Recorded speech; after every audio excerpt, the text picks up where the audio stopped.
apologize to those of you who may have seen most of this already, but just to briefly summarize, I guess the reason why I'm here is because of the ESRC Strategic Network on Data in Cities as Complex Adaptive Systems, which I led between 2015 and 17, and which was a collaboration with partners in Manchester, London, Aberdeen, Sao Paulo, Tokyo, and Wuhan in China. And we had partners with background in urban studies, architecture, urban engineering, complex systems and mathematical biology, sustainability science, statistical modeling, theoretical physics, computing science. So a lot of very, very different backgrounds and a lot of very different assumptions about what the city is, about why and how we should think about it. And our only collective platform, so to say, was the assumption that cities are composed of interrelated and linked systems, that they combine spatio-temporal and behavioral structures which are affected by and affect individual and collective agents, and that cities therefore can be described as complex adaptive systems. So the aims of this network were to develop new analytical frameworks to understand urban processes using complexity science, and to set the ground for the subsequent development of innovative technological applications and practical tools.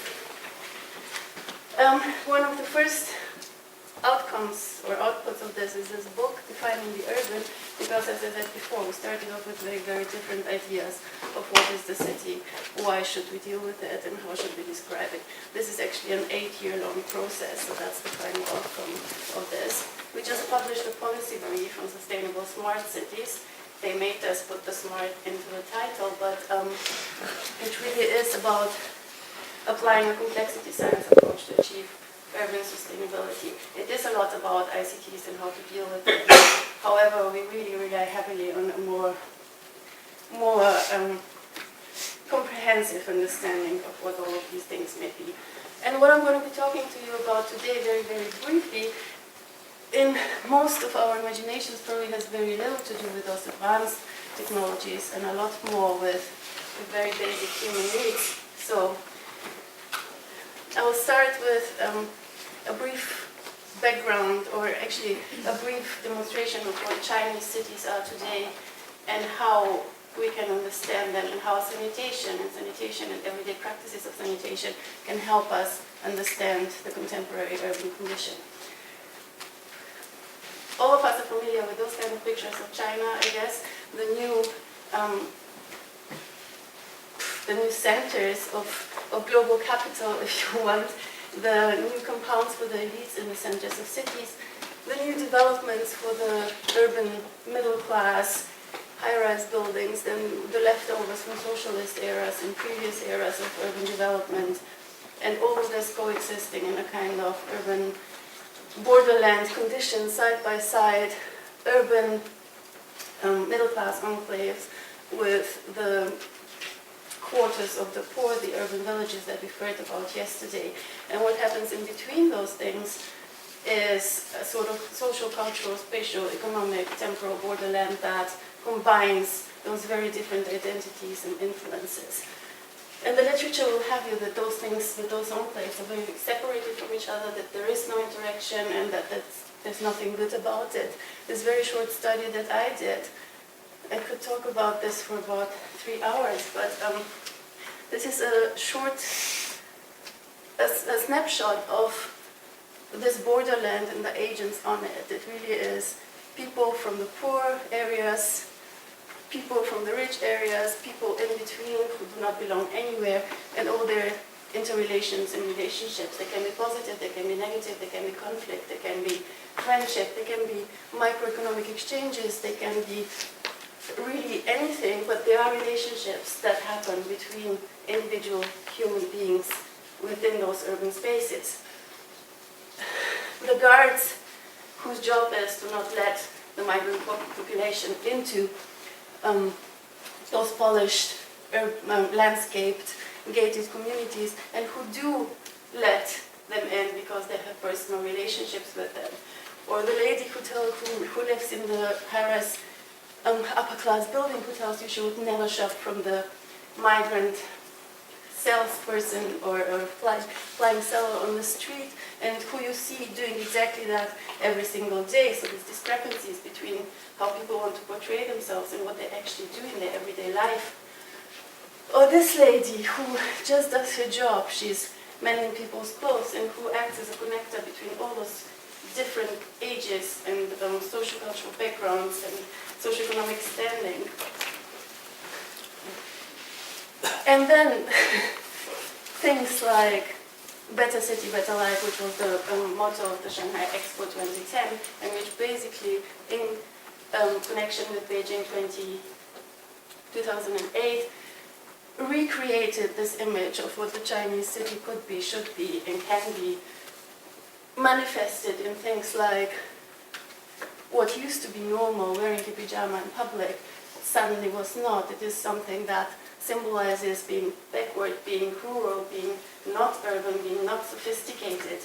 And that had to do with poking your nose, with spitting, with peeing in public, with pooing in public, with all sorts of other practices that were not uncommon.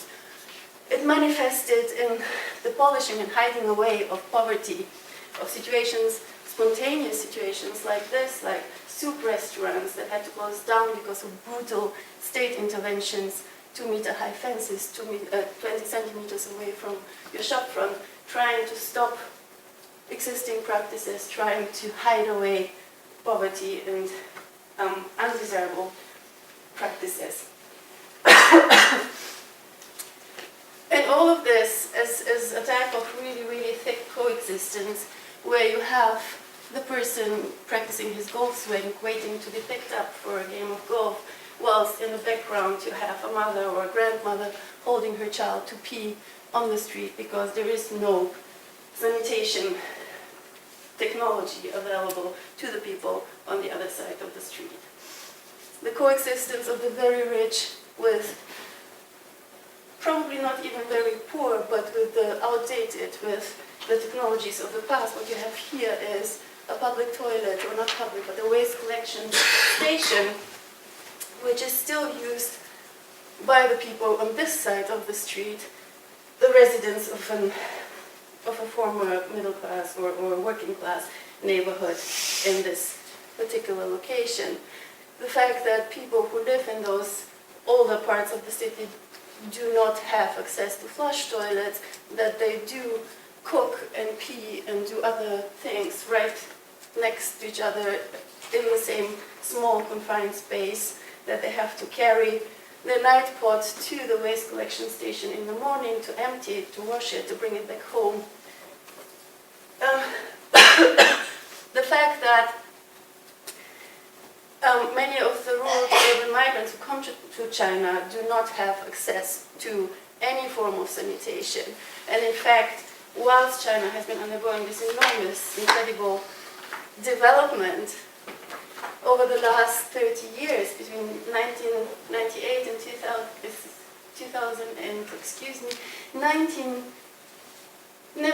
and so over two decades, whilst undergoing this rapid economic development, the proportion of urban residents without access to any form of sanitation actually doubled from 3% to 6%. So those are incredible numbers, which are manifested in everything you can observe in the city. This is 2 walking minutes away from Xinjiang in Shanghai, the central business district in the city, and it is a hole in the ground for migrant populations who work on construction sites because a mistake was made, the public toilet was raised, whatever happened, but those things are just sometimes miscalculated, sometimes done on purpose. At the moment we have Healthy China 2030, a new campaign which includes, for those of you who haven't heard it, you probably will very, very soon, the toilet revolution, which President Xi announced approximately 2 years ago, and which looks to provide public toilets, to provide sanitary toilets to marginalized populations in the city, as well as to people in the countryside, and targets particularly people in the countryside. Now this may look as something that's very, very progressive towards this modernity, towards this idea of this is how we should go to the toilet. It's very different from China's traditional way of dealing with human waste, with the closed loop, with using human waste as a resource, as a fertilizer.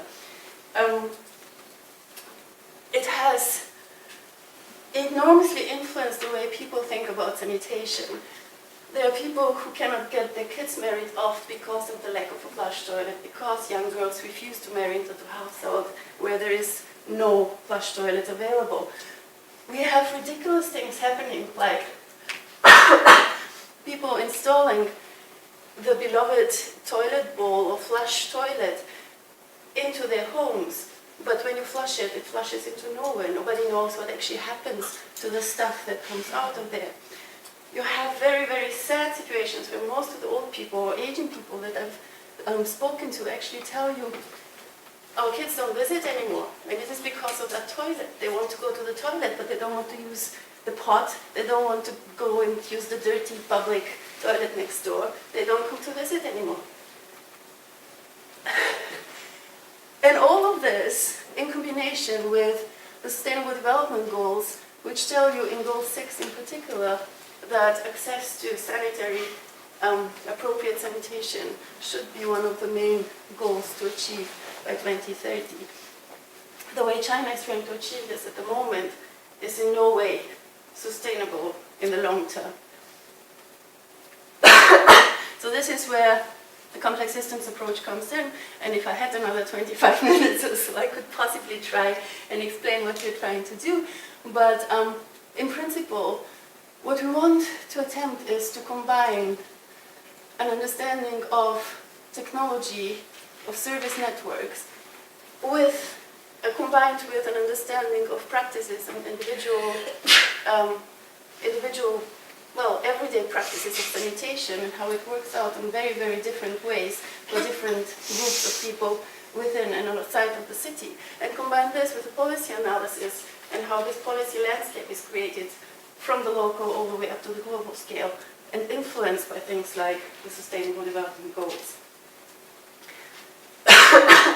And our first assumptions are that whatever happens next, there should be a multiplicity of sanitation systems that coexist, just like those people in the city coexist. The possibility for multiple systems to coexist, to influence each other, find them. So, and there should be an attempt made to capture those coexisting systems and to try and model them in order to make it visible and understandable to policymakers, to planners, to the people who are actually in a position to influence the way in which the built environment, the city as a thing is produced, and particularly sanitation infrastructures of all sorts are produced. And that capturing these diversities can actually contribute to an evaluation of various alternative scenarios for the future, and how picking one system over the other may lead or not to achieving particular sustainable development goals. That's all I can do in 15 minutes.